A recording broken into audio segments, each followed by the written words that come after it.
Nah, I just love that Morg video, how he explains like how matter doesn't really exist. Like that's brilliant. That to me is the problem that we have in modern physics, pretty much almost like answered.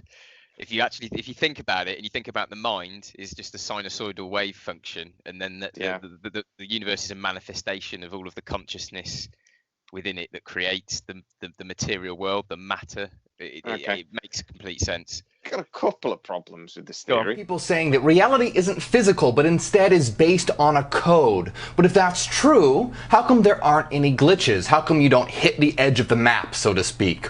Well, I'm going to show you right now that there are glitches all around you. You just haven't noticed. We're going to look at 5 glitches in reality and then show how they prove that you are eternal, that death is an illusion. If you're new to our channel, please like, subscribe, hit that bell notification so you see all our new videos pop up, and share the video if you like it. That always helps. Thanks very much. But anyway, like, go through. He says there's these 5 glitches. Right? An illusion. So let's take a look at the first one right now. And that is, nothing can travel faster than the speed of light. Now think about how strange that is. There is a maximum speed in reality. Once you hit the speed of light, which is roughly 300,000 kilometers a second, you can't go any faster. And it is weird. It goes on in the video, and I'll put the entire video on at the end. Yeah. It goes on about how that doesn't make sense, that we can't get our heads around that it doesn't matter if you're traveling at 100 miles an hour down a train. If you turn on the light switch, it's traveling at 300,000 miles an hour. Or if you're traveling at 1,000,000 miles an hour on a spaceship and you turn on a light switch, the light is still traveling at 300,000 kilometers a second. Yes, well, this is basically the whole of Einstein's theory of relativity. Yeah, it's all about frames of reference and relativity. Yeah, and it doesn't matter. Yeah, it doesn't matter what your direction is, whether you're moving towards the light source, whether you're moving away from the light source, whatever. The light is traveling at 300,000 kilometers per second, roughly. In existence exhibits wave behavior. That means that everything, even matter, behaves like a wave. Again, this is completely counterintuitive to how you perceive reality. You typically think of things as being solid and inert, but no, everything is wave-like. And there's no real scientific understanding on why that would be. Yeah, but if you think about string theory, you think about like everything is essentially just energy at a different vibrational frequency, and then matter is a manifestation of the wave function, so that it makes a lot of sense that everything that would then that's be what gives it substance. Next is the law of conservation of energy. This shows that energy can never be created or destroyed, only transformed. This is important because everything ultimately at the fundamental level is energy. This means that nothing can ever be truly created or destroyed, only transformed into other forms. No energy can be destroyed or created. It can only be changed, transferred, changed. Or thermodynamics, yes. Yeah, I'm with totally. Energy on its fundamental thing cannot be a thing, it just changes. So if something burns, it turns into heat, light, and it turns into a different form of energy. Right? Next up is quantum entanglement, and this shows if you have 2 particles that are entangled, a change in one particle will instantly affect the other, no matter the distance. Quantum entanglement is our favorite one. We talk about that a lot on this channel. Yes. How it's witchcraft and evil, and anybody that talks about it should be burned at the stake. It's just evil.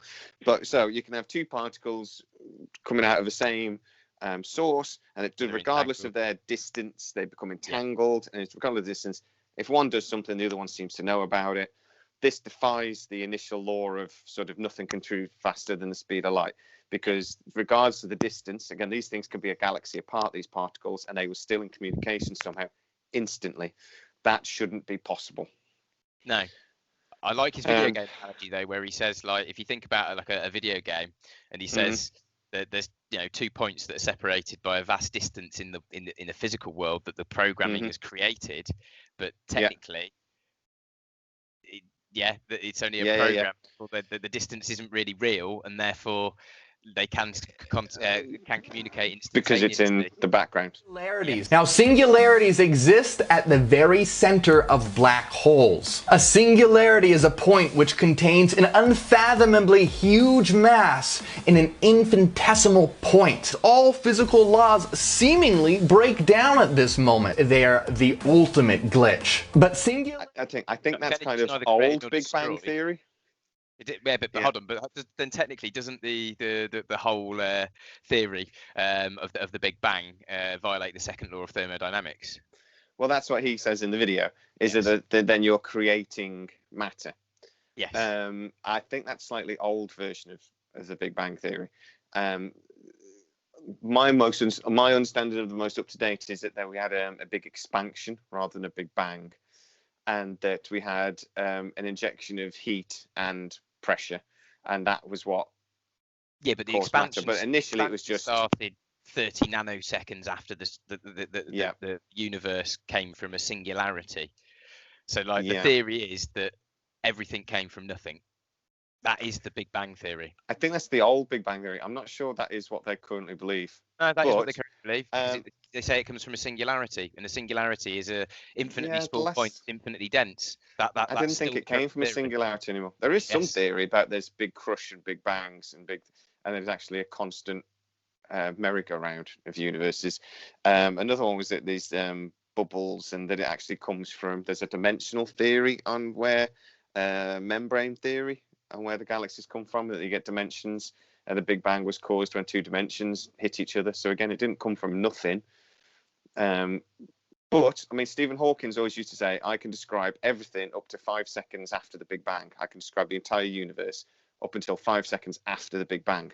Yeah, but everything after that is God's domain. Yeah, we don't know. That's God's domain. We don't really understand it. We don't understand it. So that's fair enough. Okay. So he goes on to sort of say what you've alluded to, that science was based on a mystery, he calls it, and there's this failed paradigm that basically these things contradict each other. You can't have a singularity because that then breaks the law of energy conservation, like he said. You can't have quantum entanglement because that breaches the speed of light rule. And wave particle duality basically breaks everything.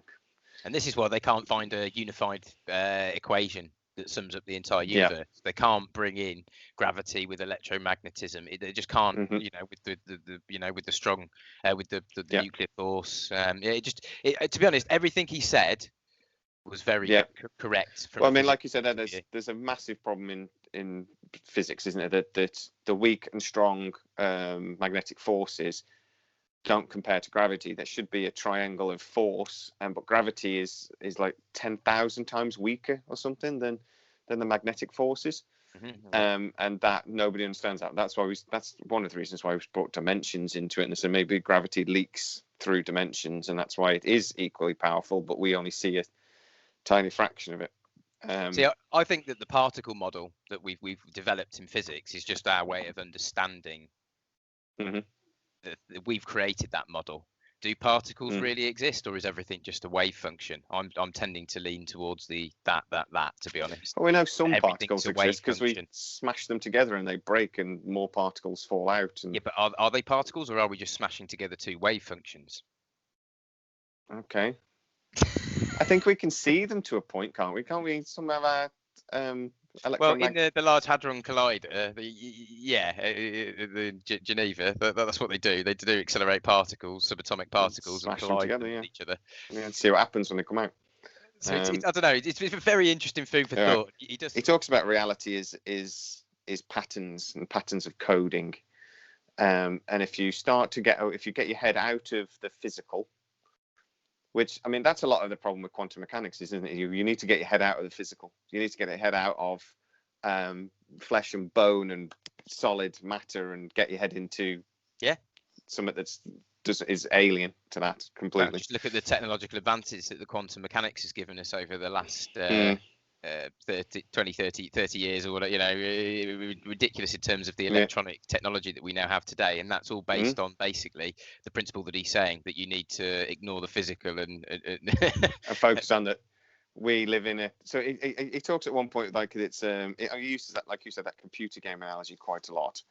And he says you've got to get away from this thinking that it's like the Matrix. Well, not the Matrix, but the universe is a mathematical construct. So there's rules. So there's mathematical rules that, to be fair, we see in the universe all the time. There's things like the God's particle, isn't it? And the God's what is it? The 5.7 or something is the God's ratio and things like this. We do see it a lot in the universe now. Things that these things seem to pop up for no reason, and that we can tell. But maybe they pop up because the universe is a construct based on a mathematical principles. I don't know. But yeah, one thing he keeps making random examples. Like he says that a metaphor for, I think it's a metaphor, but he actually says it like it's literal, is that dreams spring from existence. They spring from nothing. They don't. They spring from chemical reactions in the brain. It's the same as your thought is a reaction of chemical and electrical impulses through the brain. So because at one point he says the mind or thought doesn't have, he compares it to light and basically says light is massless and light does not have mass. What else doesn't have mass? Your thoughts. And I'm like, well, no, it does, because it's in there. It weighs. Correct. No. Your brain matter has a physical existence. The individual electronic pulses that fire between the neurons in your brains do not have a mass. So what he means is mind, not brain. They do try to separate brain and mind. Yes. So you have a physical brain, and then you have an electrical mind. But I would argue that my thought comes from chemical and electrical processes through a physical organism. The two can't be separated. But he argues they can, to be fair. He argues that when you destroy the avatar, you destroy the physical, you're still left with the energy, because energy can't be destroyed. Energy can only change. Like I've said before, the total number of minds in the universe is one. That was a comment that one of the founding fathers of quantum mechanics, Erwin Schrödinger, made. And you know, the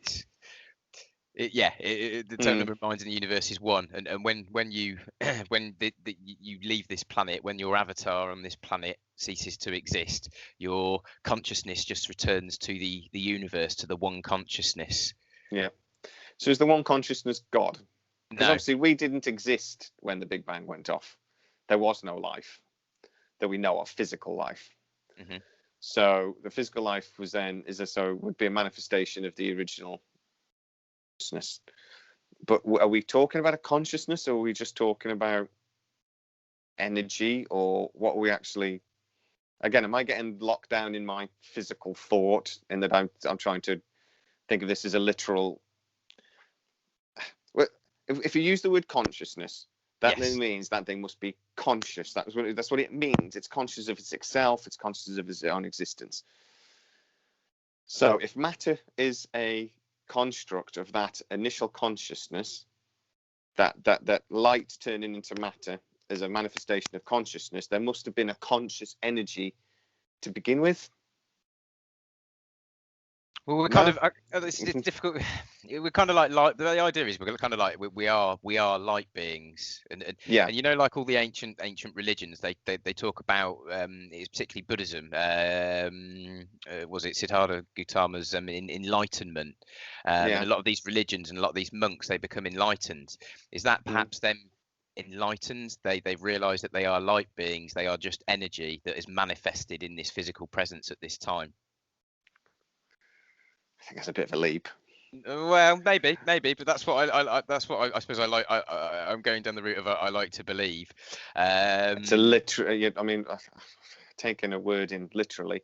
I mean, I think you could also argue that a lot of ancient religions and things worshipped light because they believed it was the bringer of life, and they believed it was actually obviously God. So some worship is the original form of religion, isn't it? Because obviously the sun brings life, it brings food, it brings survival, it brings it makes sense. They thought it was God, so to become closer to the light was to become enlightened.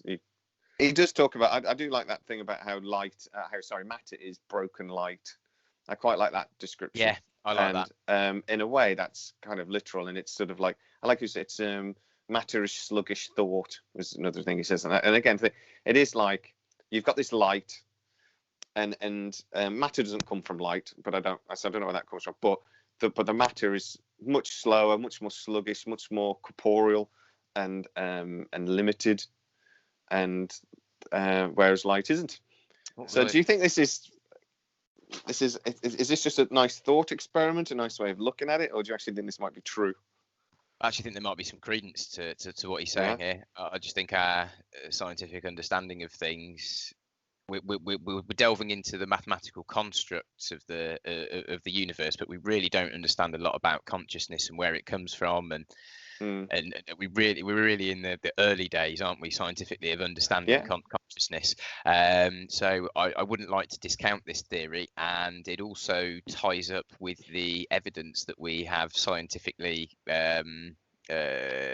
gained through experimentation through our entire existence up to this point.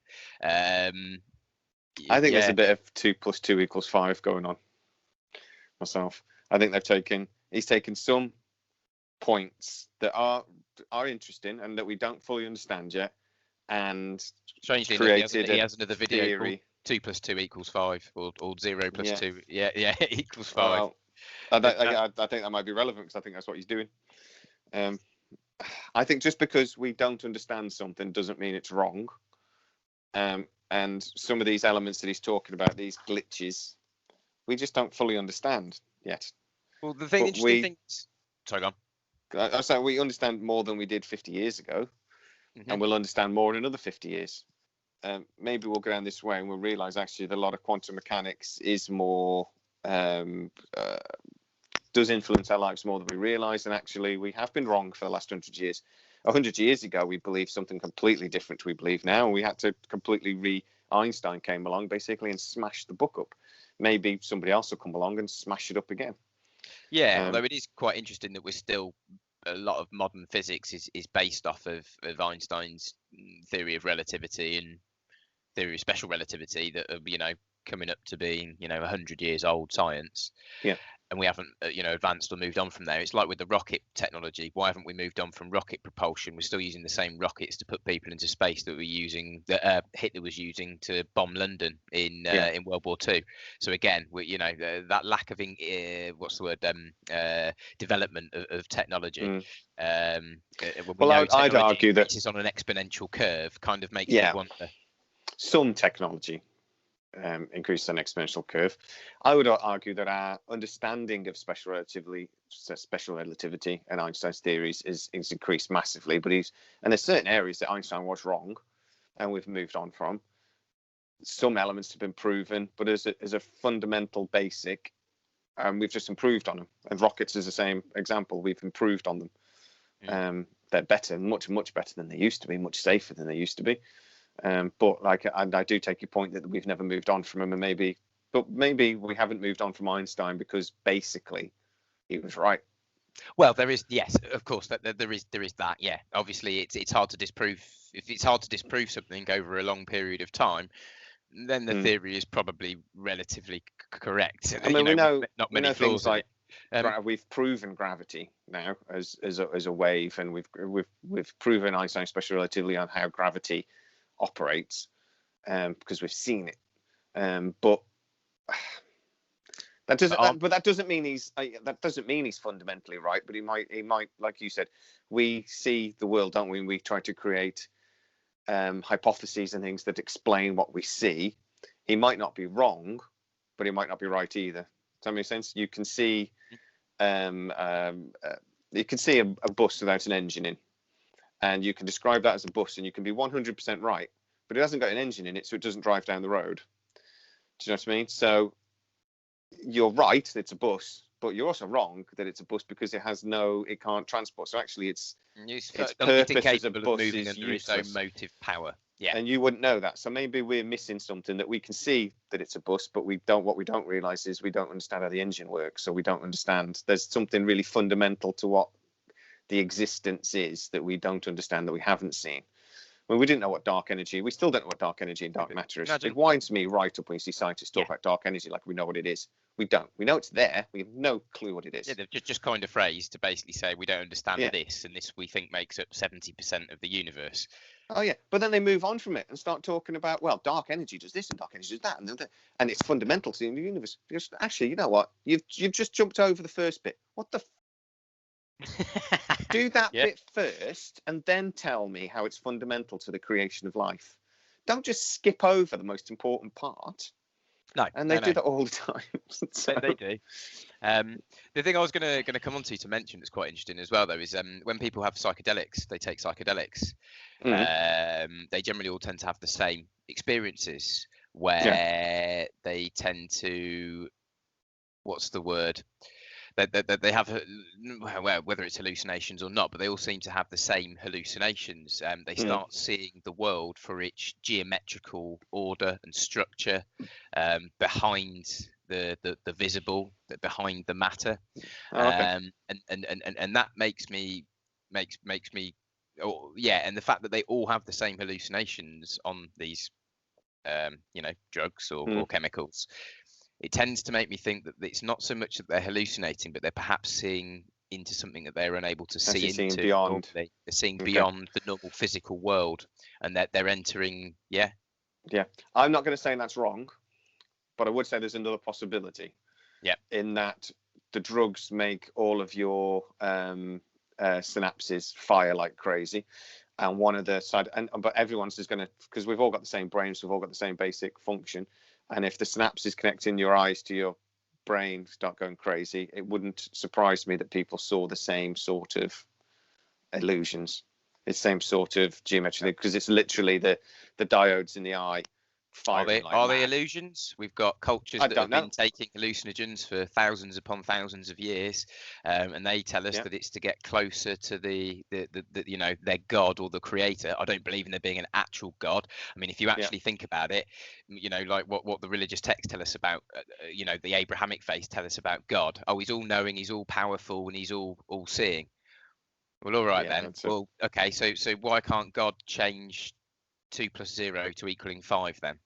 If he's all powerful, he could just change that. I would argue, why is he so cruel? Why does he create things like parasites that can burrow into a child's eye and make it blind for no reason? Why did he do that? If he's all powerful, all knowing, all thing. And he's all loving. Now, he's all loving. All loving. He loves you. If you go to the Bible, if Old Testament God wasn't all loving. If you're a sinner, you go to hell. But he's all loving. Well, then he's not all loving. No. So he's not all knowing, he's not all powerful, and he's not all loving. Therefore, there's a great probability that God doesn't exist. Yeah. It's full of nonsense. What I do think when you take hallucinogens, though, is you probably are not having just visions of something that doesn't exist. I think you're unlocking a dimension or that you're not normally having access to, and this is what all of the ancient religions that have these practices tell you that you are doing when you are taking these hallucinogenic chemicals. So I think it's opening you up to things that you're not unlocking some doors, seeing. That's my personal I honestly believe we're capable of, this has gone back into our pineal gland episode we did, but I honestly believe we're capable of tapping into things like seeing magnetic fields and feeling, and we're far more there. We do probably have this fifth sense that's far more sensitive that we ignore, whatever. And I think maybe, like you said, maybe the drugs are turning off those switches. Maybe there's switches in our brain that stops us seeing these things, and these drugs turn those switches on and allow us to, take the fences down. Maybe. I'm not going to say that's wrong. All I'm saying is I think there is another explanation that's chemical and biological that would explain why people see the same thing, potentially. But I learned a long time ago that I'm not saying anything's impossible. When I say that's not possible, what I'm really saying is, in my opinion, I don't think that's possible because I don't know. And if you told me 20 years ago that quantum entanglement was a thing, I'd have laughed in your face. Don't be stupid. That's not a thing. Yes, and it but is. they've now proven it's a thing, haven't they? They've done some experimentations with with telescopes. Sorry, I can't remember the exact experiment, but they have actually now They did managed to something. physically prove that quantum entanglement Yeah, is. China did it with a satellite, and they somehow managed to prove it. But we've proved it in the lab anyway. Distance doesn't matter with this thing. It doesn't matter if the damn particles are a centimeter apart or a million miles apart. It doesn't matter. Well, exactly. So then, what that guy was saying in that video that we watched, then that distance is just an illusion. Yeah. Well, I think you can that's see. Powerful. Yeah. Because it doesn't make sense. I like that thing. Because it's speed background equals coding. In that case, it doesn't make sense. Yeah, it's back because it's all going on in the background. The distance is irrelevant because, like you said, on a game, if you're playing GTA and you're 500 miles apart in the game, you can communicate instantly, or those things can, because it's not the physics. There's no physical distance. It's the coding in the background that is telling the particles what to do. And then you've got all these prominent scientists today that say that the simulation theory they actually think is very likely, but where they use the argument, don't they, that it's very much more likely we're in a simulation than we're in a real world. Because if you think about all the simulations we run today on computer systems, and how many more of those there are than our real physical world that supposedly exists. Yeah, that it's 1 to like thousands and thousands and thousands. Yeah. So the probability of you being in a real world as opposed to being in a simulation is very, very tiny. Oh, man, that's one of those things that's mathematically true, yes, but isn't true. I mean, mathematically true. There's another universe. There's an infinite amount of planets that me and you are having the same conversation, and they might be slightly different because we live in an infinite universe. So mathematically speaking, that has to be true. But in reality, it isn't. Even something's because something's mathematically true. We don't know that, no. But it doesn't seem. Elon Musk thinks we're living in a simulation. Yeah, okay. And but Elon Musk takes a lot of the world's most prominent scientists and engineers today. Yeah. Because the argument for the simulation theory, you can't really get around it. It's correct. I know. I would say that you can't discount it. I don't think you can leap to saying it's correct, but I don't think you can disprove it. Just because you can't prove something to be a negative doesn't mean it's a positive. Right? Just because you can't prove something's false doesn't mean it's true. But I literally just said a minute ago that I can't say anything's not possible, and I said simulation theory is impossible. There you go. It's rubbish, mate. No, but what the gentleman in the Morg was saying in some of his videos was it's not. He doesn't believe that the simulation theory is correct. What he believes is that we're fixated too much on matter really existing when it's just a product of conscious thought that creates the matter into existence, and therefore the simulation theory isn't probably that accurate because of that. Yeah. It's basically just the world the physical world that our mind manifests is created off a load of mathematical laws, etc.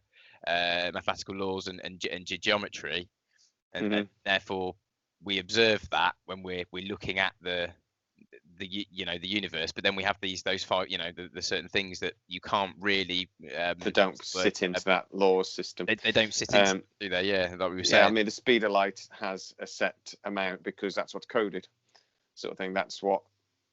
I understand that. We keep talking about the laws of physics. We have the laws of physics. I mean, he's just took that and took another step with it, which is what I mean by I think he's did a little bit of 2 + 2 = 5. It doesn't mean he's wrong. It just doesn't. I don't quite follow it, but it doesn't mean he's wrong. Anyway, I will put the full video on at the end, so please go and have a look for yourself and tell us what you think. It's crazy. So I mean, it's a good. Blew your mind minutes. this morning, did it? Yeah, it scrambled me head. But I tell you, it's one of those things because everything he says is true. He's not making any, he's not talking any nonsense. He's talking true things, are problems in physical world, and he has come up with an explanation for it that I don't think is right. I think, like I say, I think he's taken a bit of a leap, but giving how ordered and structured and how geometric and how mathematical the universe that we observe through scientific experimentation is, Yeah.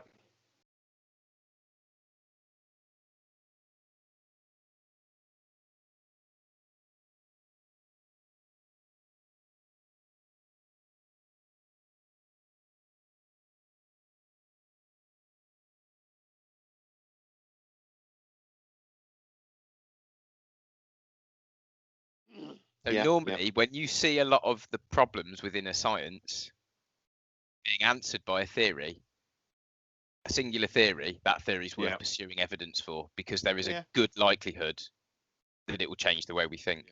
But that is an important point, actually, that just because something sounds mental doesn't mean it is. It's worth exploring, and it might just be a breakthrough. Or It quantum might, entanglement. even if he's wrong, it might lead to to something else that leads to a breakthrough.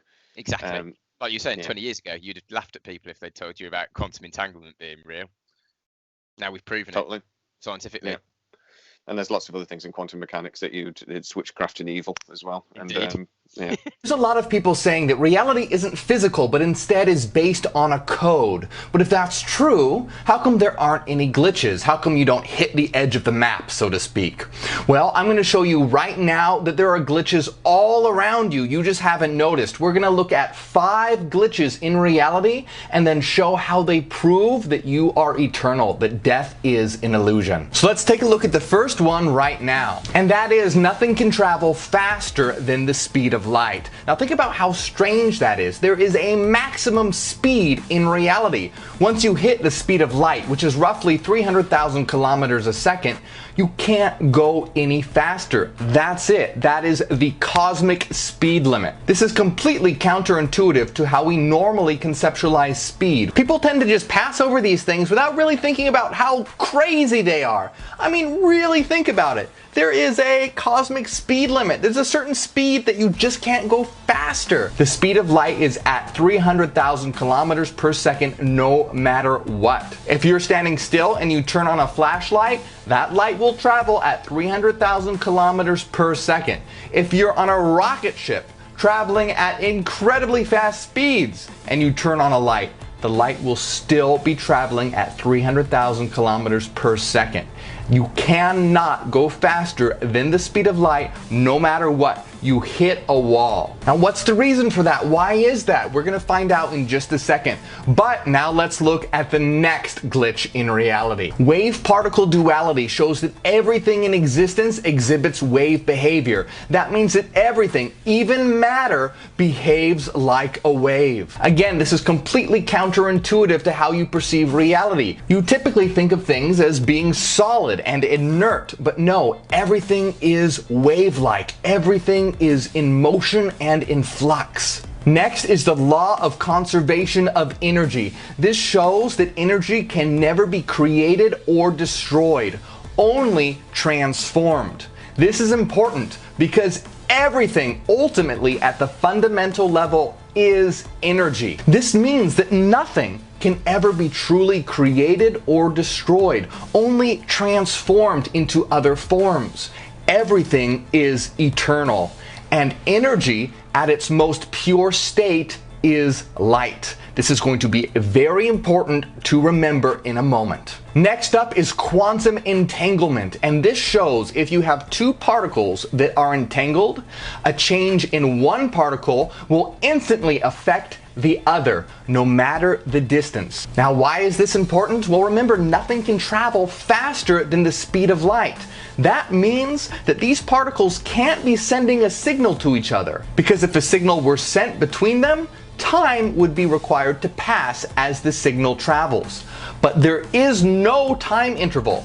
The particles communicate instantaneously. There is an instantaneous communication happening between the particles. This shows that reality is non-local, which means distance is an illusion. Now you might be thinking, what does this have to do with anything? Just stick with me. This all fits together, and I'm going to show you how. Next up are singularities. Now singularities exist at the very center of black holes. A singularity is a point which contains an unfathomably huge mass in an infinitesimal point. All physical laws seemingly break down at this moment. They're the ultimate glitch. But singularities don't only exist at the center of black holes. Think of the Big Bang singularity. Scientific materialism says that everything, all of existence, originated at a singularity, that everything came forth from that singularity. That was the beginning of the space-time existence. It is founded on a singularity, which means that in the eyes of physics,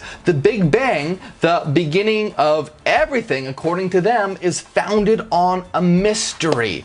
Really stop and think about how insane all these things are. Aren't these questions unanswerable? No, we can answer them simply. They are only unanswerable if you have a failed paradigm, but our paradigm explains it elegantly. We're going to show right now that these glitches, these paradoxes, are only strange when you view reality as being material and being physical. And once you realize that it's not physical, it all clears up, fits together, and forms a beautiful picture, and most importantly shows that we, all of us, are eternal. The first thing that you have to understand is that this reality isn't a simulation like a video game. It's not something that aliens programmed or something like that. This is a mathematical reality. It's a reality of mind,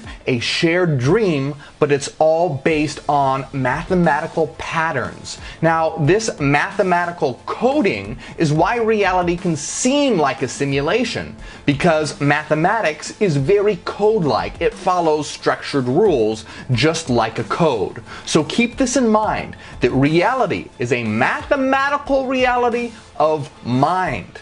And we're going to put this all together now to see how this all links up. Because these glitches, so to speak, aren't actually glitches or errors. They're only glitches and errors when you view reality as material. But when you realize that reality isn't material, that it isn't physical, but is actually a mental existence based on a mathematical code, all of this comes together and makes perfect sense. So let's explain everything right now. So let's take a look at one of the biggest glitches, the singularity, and put everything together and see what it says about existence. The Big Bang states that everything, all of space-time, came from the singularity, a single infinitesimal point at the beginning of time. However, this is a clear violation of the law of conservation of energy, which says that energy can neither be created nor destroyed, only transformed. If all of existence suddenly sprang from absolutely nothing at the Big Bang singularity, that would be a huge violation of the law of conservation of energy, which says that energy cannot be destroyed or created, only transformed. So what's going on here? You can't have everything coming from absolutely nothing for no reason at all. It doesn't make any sense whatsoever. Here is what happened. Remember, this is a mathematical reality of mind. The Big Bang singularity was not a moment of everything just randomly springing from nothing. That's insane. What it was mind being transformed into matter. This is not a violation of the law of conservation of energy, because nothing is being created or destroyed, it's being transformed. Mental energy, as mathematical patterns, mathematical waveforms, is being transformed into matter. This is why we have all of reality seemingly springing from an infinitesimal point. It is reality being transformed from mind into matter. Think about when you go to sleep and dream, and a dream world is suddenly springing into existence from nothing, so to speak. So here we've looked at two of them already, the Big Bang singularity and the law of conservation of energy. There is no violation of the law of conservation of energy, and the Big Bang singularity is instantly explained when you realize that this is a reality of mathematical mind, and the domain of space-time is transformed mind. Next, we get the question of wave-particle duality. Why does everything behave like a wave. That's because mind is sinusoidal waveforms. Everything exhibits wave-like behavior because in truth, at its fundamental level, nothing is material, it's mental. So a particle will follow a wave trajectory because it is following a mental trajectory. Just like I have a trajectory if I wish to go up and get something from the shelf. A particle also has a mental trajectory. This is its internal mathematical coding, its internal programming, so to speak, that tells it how to behave. To get a better understanding of this, you can think of all of us as large particles following out our internal mental programming, our internal mental coding. This is what allows us to do anything at all. I will go up and get something from my shelf because I'm following my internal mental programming, my internal mental code. The same thing is happening at all levels, at all fundamental levels of existence. Particles follow a wave trajectory because they are following their internal mental programming, which is based on sinusoidal waveforms. What about quantum entanglement, where two particles can have seemingly instantaneous communication between each other? This is easily solved once you realize that this is a mathematical reality, a reality of mind, because all distance is an illusion. Think of when you're playing a game. Distance is an illusion. You can travel around an entire game world, but ultimately there isn't any real physical distance. So to have two parts of the game communicate, you don't need to have a signal travel from point A to point B. It's all happening in the background, in the coding. Same thing in a dream. Distance is an illusion. You can travel across dream worlds, but is there really any true physical distance? No, it's all happening within your mind, a singularity, an infinitesimal point. So two particles in this existence can communicate with each other instantaneously because this is a non-local reality, meaning distance is an illusion because this is a shared dream based on a mathematical code. Everything can happen behind the scenes in the coding level. Now, why is it that nothing can travel faster than the speed of light? Well, think about how incredibly strange that light is. Light is unextended and massless. It doesn't take up any space. It doesn't have any height, length, width, or depth. Light also does not experience space or time. Light is a very special particle known as a boson. This means that light doesn't take up any space. You can effectively have a myriad of photons all occupying the same point. Now think about all these strange particles. It's unextended, it's massless, it doesn't take up length, width, or height. You can fit a myriad of photons all in a single point. What else has these properties? Mind, thought. Your mind, your thoughts don't take up any space either. They don't have any height, length, or depth. You can't measure them with a ruler. The same thing with light. That's because light is mind. Remember, energy in its purest form is light. All of reality is mind, and the purest form of mind is light. Light and mind is the foundation of existence. Light, mind, is frequency, mathematical pattern, and everything around you is transformed mind, is transformed thought, is transformed light. Philosopher Dr. Thomas Stark said, "The singularity that precedes the Big Bang is a singularity of pure light. Pure light equals pure mathematics equals pure mind. Light, ontologically, is what unextended mathematics actually is. The Big Bang is a light event, a mental event. In particular, the Big Bang involves the breaking of the perfect symmetry of light. Matter is broken light, asymmetric light, recalcitrant, sluggish thought. This is a reality of slow, sluggish thought, frozen light." Physicist David Bohm said, The universe consists of frozen light, and this ocean of energy could be thought of as an ocean of light. What all this shows, the properties of light, the singularity, the law of conservation of energy, quantum entanglement, this shows that everything is connected, all is mind, and all is eternal. This means that we can never die. These physical bodies may perish, but they're simply avatars, and energy is only being transformed.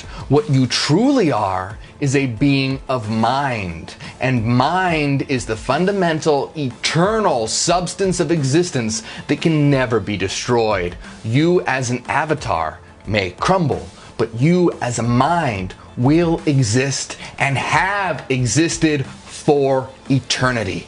And you are on a spiraling trajectory of evolution towards evolving into God. Do you see how beautifully this all fits together? Existence is not what you think it is. And when you try to force existence into the paradigm of materialism by saying that everything is physical and that's it, you get all of these paradoxes and inconsistencies and errors.